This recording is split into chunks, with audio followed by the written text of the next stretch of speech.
ఏమైంది? కాళ్ళ నొప్పులయ్యా, కీళ్ళ నొప్పులయ్యా, కడుపులో నొప్పి, నెత్తిలో నొప్పి. అన్ని నొప్పులు ఉండకూడదు. రాత్రిపూట చలేస్తుందా? అవునయ్యా. తలనొప్పి కూడా వస్తుంది కదా? అవునయ్యా. ఇప్పుడు ఏం చేయాలయ్యా? డాక్టర్ వచ్చేంత వరకు వెయిట్ చేయాలి. మీరు కాంపౌండర్ని. ఏం చేస్తున్నావు నువ్వు? నేను రావడం కొంచెం లేట్ అని చెప్పి ఏం చేస్తున్నావు నువ్వు? పేషెంట్లు చూస్తున్నాను అంతేనండి. మీకైనా బుద్ధి కదమ్మా? డాక్టర్ ఎవరు, కాంపౌండర్ తెలియదు అది కూడా? మీరైనా చెప్పండి అయ్యా, డాక్టర్ ఎవరు? నీ కంటిని ఎలా కనబడుతున్నా నేను? ఎందుకు తెలియదయ్యా? Compounder assistant. నేను డాక్టర్, నా కాంపౌండర్. అర్థమైందా? నువ్వు చాలా ఎక్స్ట్రా చేస్తున్నావు. అర్థమైందా? నువ్వు చేసేదేంటి?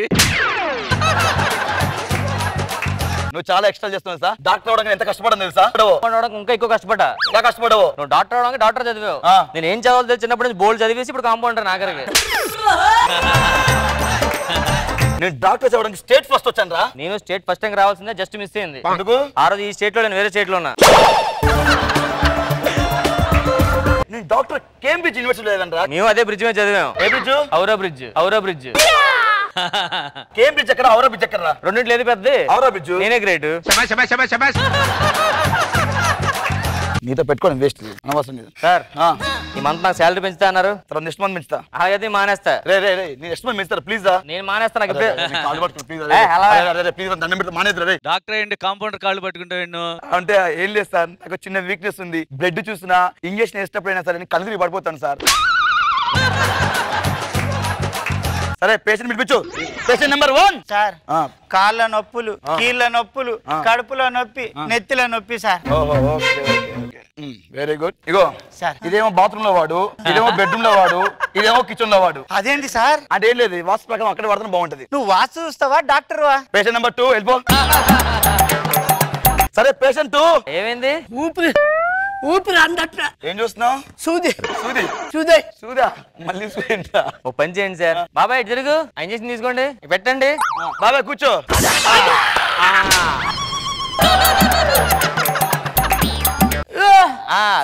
లోపల ఉండిపోయింది, ఇంటికి బట్టలు కొట్టుకో.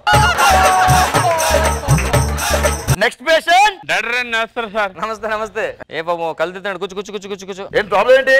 ఎంత మందు తాగినా ఎక్కట్లేదు సార్. డబ్బులన్నీ వేస్ట్ అయిపోతున్నాయి సార్. నిల్చో. నీ కంటికి ఎలా కనబడుతున్నాయి నీకు? సారీ సార్, డాక్టర్ అనుకుని వచ్చేసాను. ఏంట్రా ఇది? నేను చెప్తానులే. ఆ డాక్టర్ కాదు, కాంపౌండర్. డాక్టర్ నేను. ఇప్పుడు హాస్పిటల్ ఉంది కదా, మెడికల్ షాప్ కూడా ఉండాలన్నారు. ఇప్పుడు ఆ మెడికల్ షాప్ దగ్గర డైలాగ్ ఎక్కడ చెప్పాలి సార్? కిందకి చెప్పుకోండి, ఎడిటింగ్ లేపేస్తారు. పేషెంట్ రష్మి ఫోన్ చేసింది. రష్మి చెక్ చేసి వస్తాను. ఓకేనా? బామ్మగారు ఉన్నారు సార్. తను బామ్మగారు చూడు, నేను రష్మి చెక్ చేస్తాను. రష్మి చేసా, మీరు వెళ్ళండి. నేను చూస్తా. చెప్పి ఏమమ్మా ఏమైంది? చాలా చలి, జ్వరంగా ఉంది బాబు. కళ్ళు తిరుగుతున్నాయి. కూర్చో. కంగ్రాట్స్ మామా, నువ్వు కడుపుతున్నా 3 నెలల. నేను కడుపుతూ ఉన్నానా?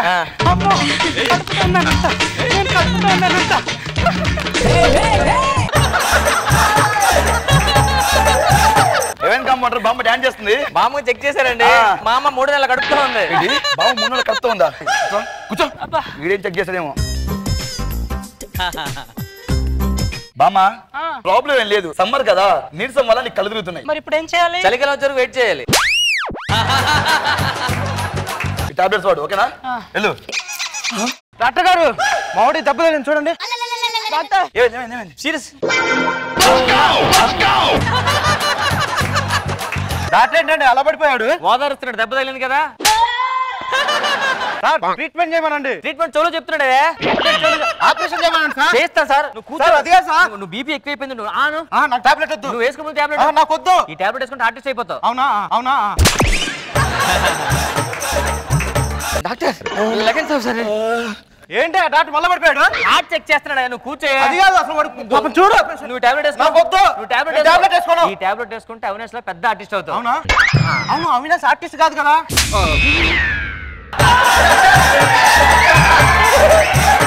ఆడు డోసేజ్ ఎక్కువ వాడటం వల్ల ఓవర్ యాక్షన్ ఆర్టిస్ట్ అయిపోయాడు అంతే.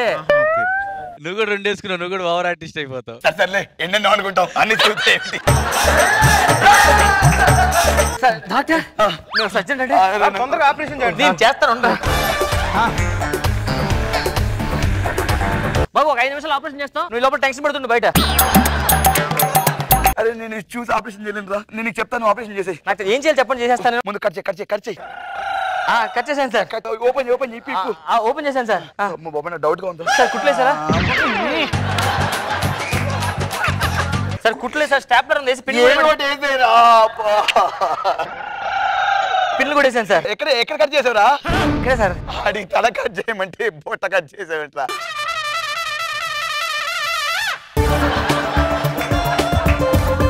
సార్ ఇదేం మాట్లాడలేదు సార్. మాట్లాడమని చెప్పు. మాట్లాడవా? Hello mike check 1 2 3. Patient is safe అని చెప్పి వచ్చండి. డాక్టర్ ఏమైంది డాక్టర్? ఏమైంది డాక్టర్? చెప్పండి డాక్టర్, చెప్పండి డాక్టర్ ఏమైంది? Patient is safe. వెళ్ళి చూసుకో. మీరు చూసుకోవచ్చు. Thank you sir. సార్ మీ దయ వల్ల నాకు కూడా ఆపరేషన్ చేయడం వచ్చింది సార్. సార్ వాడు చచ్చిపోయినట్టున్నాడు సార్, మాట్లాడలా? ఆపరేషన్ చేశాం కదా. ఆపరేషన్ చేశాం కదా. అలా పడిపోయారేంటి సార్? ఏమైంది సార్? యాక్చువల్ మా డాక్టర్ గారికి రక్తం చూసినా ఇంజెక్షన్ చేసినా కొంచెం కళ్ళు తిరుగుతుంటాయి మాట. కంగారులో ఒకటి చేపి ఒకటి చేసాం. పాప మా డాక్టర్ గారు పొజిషన్ ఏమో మీరే చూసుకోండి ప్లీజ్. తలక దెబ్బలు వస్తే చంపేస్తారా మావని? మనుషులేనారా మీరు? మనుషులేనారా మీరు అసలు? Okay well thank you so much.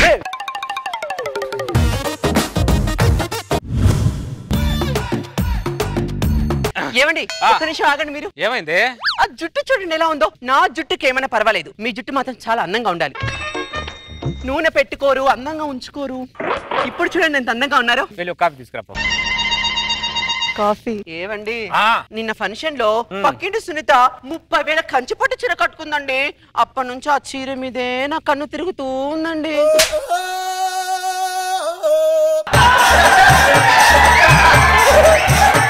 చూసారా మాస్టర్, కోరికల కాంచన ఎలా బయటకు వచ్చిందో. అవును. ఇది నా తలకి కొబ్బరి నూనె రాసినప్పుడే నాకు ఐడియా వచ్చింది మాస్టర్. తర్వాత నాకు తలకి సున్నం రాయబోతుందని 30,000 రూపాయలు సున్నం తీసుకొని వచ్చింది చూడండి. సున్నం ఏంటి సున్నం? నేను సూర్యుని తెమ్మని అడిగాను, చంద్రుని తెమ్మని అడిగాను, 30,000 రూపాయలు చీరకి అడిగాను. అడిగేస్తారు మీరు, ఏదైనా మీరు టిష్యూ పేపర్ అడిగినట్టు అడిగేస్తారు.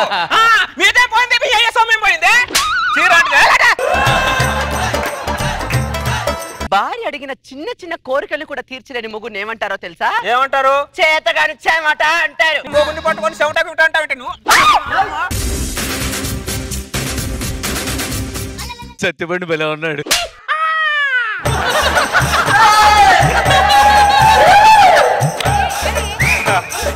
మీరెవరు? చట్టం, న్యాయం, ధర్మం. ఎందుకు వచ్చారు? నీ పిల్లాన్ని కొట్టావు కాబట్టి వచ్చాం. దాన్ని కొడితే దాని అమ్మ నాన్న రావాలి, కానీ మీరు వచ్చారేంటి? పిల్లాన్ని కొడితే అమ్మా నాన్న 1970s లో వచ్చేవారు. ఇప్పుడు డైరెక్ట్ గా చట్టం, న్యాయం, ధర్మం ఇంట్లోకే వచ్చేస్తాయి.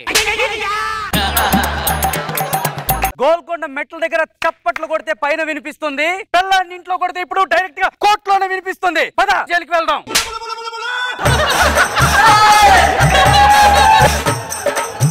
ఒకప్పుడు 1980s లో వాదోపవాదాలు, వాయిదా పద్ధతులు ఉండేవి. ఇప్పుడు అవేమీ లేవు, డైరెక్ట్ గా జైలే. అంటే నా పిల్లాన్ని కొట్టి అర్హత మొగుడుగా నాకు లేదా ఏంటి? మగాడికి చేతులు ఉంది, పిల్ల మీద చేయి చేసుకోవడానికి కాదు.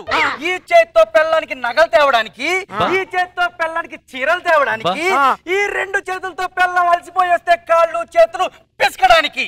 పిసకడానికి లేదు రాంబాబు, అలా చేస్తే నువ్వు పర్మనెంట్ గా జైలుకి చట్టం స్పష్టంగా చెబుతుంది.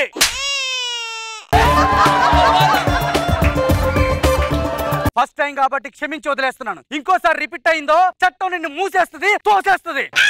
అదంటే వెళ్దాం. ఏంటి ఇదంతా?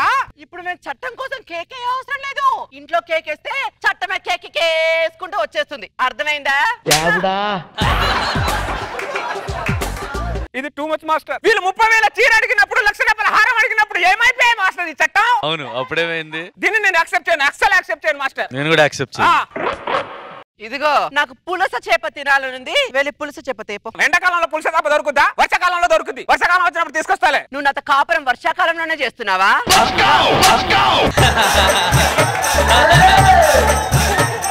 ఏం మాట్లాడుతున్నావే? నేను అలాగే మాట్లాడతా. నాకెప్పుడు పులస చేప తినాలనుంది, పులస చేప కావాలి, వెళ్ళి తేపో.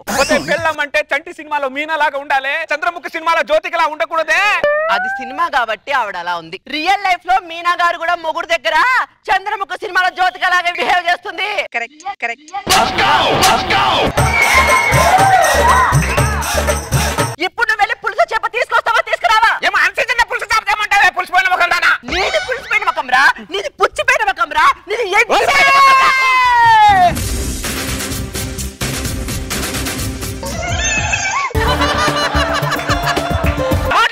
అంటారు. ఇక్కడ జరిగిన సిచ్యువేషన్ ఏంటో చూసుకోరు మీరు. ఏంటి సిచ్యువేషన్? ఇది అన్సేజన్లో పులుసు చేప కావాలని అడుగుతుంది. ఎక్కడి నుంచి తేవాలండి నేను? నువ్వు నీ పిల్లల మెడలో తాళి కట్టిన వెంటనే నీ వెనకాల వచ్చిందిగా. అన్సీజన్ అని చెప్పేసి పుట్టింట్లో ఉండిపోలేదుగా.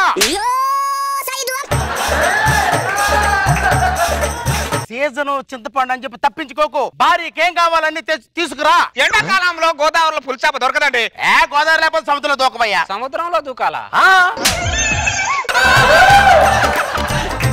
10 అడుగుల లోతుకెళ్ళు. అక్కడ దొరకపోతే ఇంకో 10 అడుగుల లోతుకెళ్ళు. నేను దొరకను. నువ్వు దొరకపోతే ఎవడ కావాలి, దొరికితే ఎవడ కావాలి. చేప దొరకాలి గానీ. 50 అడుగుల లోతుకైనా ఎల్లు. 10 చేపలు పట్టుకో. తోకెత్తి చూడు, అందులో ఒక చేప నేను పులసని అని చెప్పి తోక ఊపుతుంది. 10 చేపలు పట్టుకుంటే ఒకటి తోక ఊపుద్దా? నేనే పులుసా అని. రాంబాబు, నీ పిల్లానికి పులస చేప తీసుకొచ్చి ఇస్తావా, జైలుకి వస్తావా? వద్దులే, సముద్రంలో చేప వెళ్ళే తెస్తానులే. That's good. చట్టం ధర్మం. పదండి. పులస తీసుకురా పో. పెళ్లిలో ఏనుగు మీద ఊరేగిస్తే ఆహా ఓహో అన్న. పెళ్ళైన తర్వాత అదే పెళ్ళం ఏనుగులా తొక్కుతుంటే కుయ్యో మొర్రో అనడం తప్ప ఇంకేం చేయలేకపోతున్నా. ఏ రాంబాబు, అన్సీజన్ లో బానే పట్టాను పులస చేపని. పులుసనా బొంగ? బొచ్చు చేపకి పులుసు చేప మేకప్ వేసుకొని తీసుకొస్తున్నా మాస్టర్. ఇప్పుడు నేను సముద్రంలో దిగి చేప తీసుకుని వచ్చాను కదా. ఇప్పుడు సముద్రం దూకిన వాడు తెరవలేదేంటి అన్న అంటే అడిగిన అడుగుద్ది. ఇది దూకి చాలాసేపు అయింది, ఆరిపోయి ఉంటావుగా. కాదు ఎందుకంటే మళ్ళీ నమ్మరి ఆడవాళ్ళ మామూలు మైండ్ కాదు. ఏమే ఏంటి? ఇదిగో పులుసు చేప తీసుకొని వచ్చా. ఇది పులసేనా? తోకెత్తి చూడు. అక్కర్లేదులే. సముద్రంలో దూకేగా తెచ్చావు. అవును. మరి సగమే తెచ్చావేంటి? చెంబులో సగం నీళ్ళే ఉన్నాయి. అదేనా సముద్రంలో సగం నీళ్ళే ఉన్నాయి అంటున్నా. ఎండాకాలం కదా, సముద్రంలో సగం నీళ్ళు ఇంకిపోయి ఉంటాయి.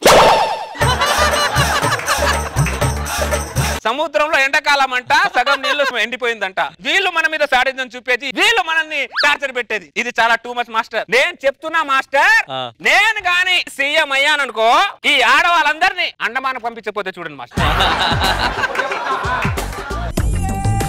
నువ్వేంటి కూరగాయలకు వస్తున్నావు? ఈ కూరగాయలను ప్రేమతో వస్తున్నాను మాస్టర్. మావిడి మీద ఫ్రస్ట్రేషన్ తో వస్తున్నా మాస్టర్. బెండకాయ మావిడ వేళ్ళు.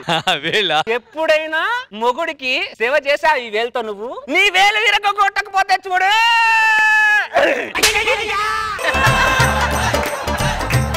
ఈ సొరకాయ మావిడి నడుము చంపేస్తాయేమనుకుంటున్నావా? ఏమే నేను పనిచేసి నా నడుము విరిగిపోతుంటే నువ్వు మాత్రం సన్నంగా అయ్యా.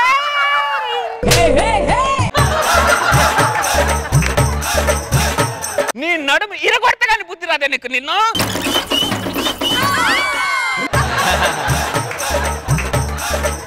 ఈ టమాటా మావిడ తలకాయ. ఏమే మీకు బ్రెయిన్ ఉండేదే టమాటంతా. మా బ్రెయిన్ ఎందుకు తింటారా మీరు? నీ తల మీద కొడితే కానీ. ఈ తోటకూర మావిడ ఎంట్రికలు. ఏమే ఎప్పుడు మా ఎంట్రికలు పుడతాయి మీ ఊడవని? నీ టెన్షన్ వల్ల ఎకరాలు బట్టతలా వచ్చేసి నీ ఎంట్రికలు మాత్రం అలాగే ఉన్నాయి. అలాగే ఉన్నాయి. నీ జుట్టు బట్టి కొట్టాలని ఉంటుంది నాకు. మొత్తం ఎంట్రికలు పుట్టినా.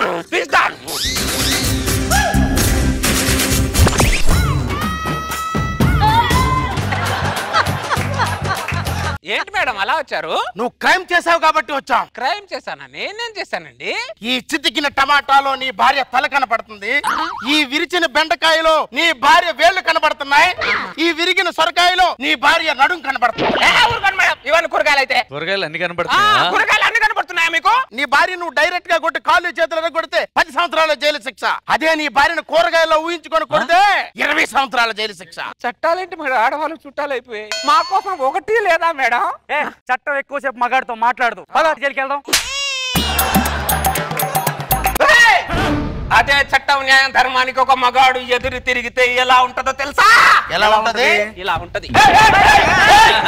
దరిద్రుడా. మేడం, వాడు చట్టం చేతి నుంచి తప్పించుకొని ఉండొచ్చు, ఈ పెళ్ళాం చేతి నుంచి మాత్రం ఎప్పటికీ తప్పించుకోలేడు. వాడు ఎక్కడికి వెళ్ళినా కూడా తిరిగి ఇంటికే రావాలి, పెళ్ళాం దగ్గరికే రావాలి. Your exactly correct. మాది ఇనుప జైలే, ఇది పెళ్ళాం జైలు. వాడు ఎక్కడ తిరిగినా సరే పెళ్ళాం జైలుకి రావాల్సిందే, శిక్ష అనుభవించాల్సిందే. పదండి వెళ్దాం.